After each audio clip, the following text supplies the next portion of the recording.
This is just something I randomly remembered.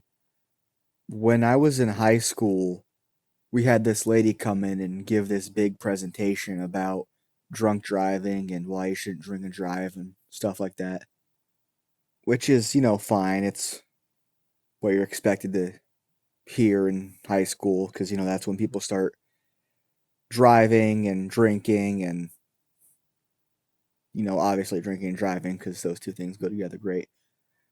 And I don't remember too much about the lecture because I think there was just this kind of like PowerPoint presentation, and then there was like some kind of testimony where it was like from the early 2000s where it was people talking about, oh, my son was driving while drunk and he swerved off the road and wrapped around a tree, or uh, my daughter was killed because she was in a car with someone who was drinking and driving and also swerved off the road and wrapped around a tree, or my son was drunk wandering around when someone swerved off the road and wrapped around a tree he was standing in front of, stuff like that.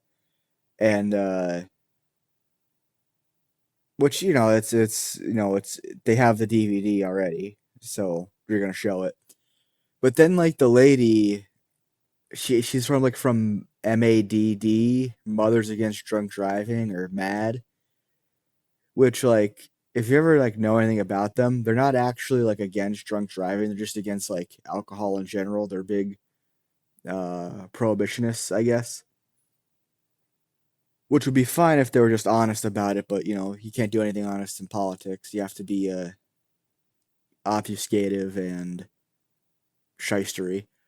And she gets up on stage and she's like, I hope you all enjoyed that testimonies of all those people that died from drunk driving, because I also have a story about drunk driving. And she begins this long story about how years ago, when her son was away at college, he came back to town to stay around for, I think it was the holidays, maybe Thanksgiving. And on his first day of break, he was staying at a friend's house because they were going to have a party on that first day of break. And then he was going to go from his friend's house to his parents' house, afterwards. So that way he's not taking that long of a drive. And so they have this big party, everyone's drinking, and he calls up his mom, says, "Hey, mom, I did some drinking. I'm just gonna stay here tonight, and then I'll come by in the morning instead of just coming by at night. I don't want to drink and drive, so I'll just sober up. When I'm all nice and sober, I'll drive up, and we'll have dinner or whatever, and I'll be back for the holidays." And she's like, "That's a smart thing, you can't be drinking and driving." And so he stays home, or at his friend's house, rather. He stays at his friend's house. He doesn't go home because he's drunk. And he stays there and he sobers up. He stays there for a couple hours. He's good and ready to go.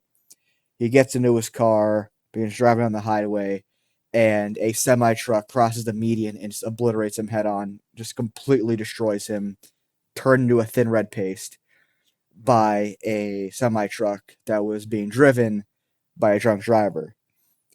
And she tells this story about, like, oh, it's how, you know, he did the right thing by not drinking and driving. Like, no, he didn't. He didn't drink and drive, and he still died. Let's like think about this logically for a second. It's an objective fact that if he left the house sober and drove home sober, he died, because that's what happened in reality. That means hypothetically he only could have driven home drunk, which means that he may have died, in which case it's the same outcome anyway, so why even bother? Or he drives home drunk and just gets lucky and he's home safe but drunk. You basically told a story that just encourages kids to drink and drive, because even when you're driving sober, someone could just come by and obliterate you anyway. Like, why did you even frame the story like that? Like, if it was just that, oh, this guy who had multiple DUIs didn't have his license revoked for some reason, killed my son because he was an alcoholic who drank and drive and didn't get his license taken away.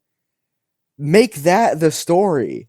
Don't give this whole spiel about how your son did the right thing and then have the lesson be actually no, he didn't, because if he had drunk and drive, he may have gotten home.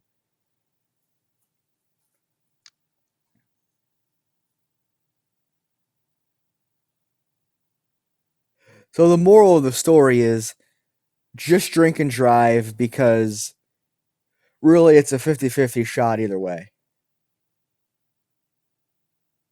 So thanks for watching and or listening. I apologize for the poor quality. It's not going to get any better.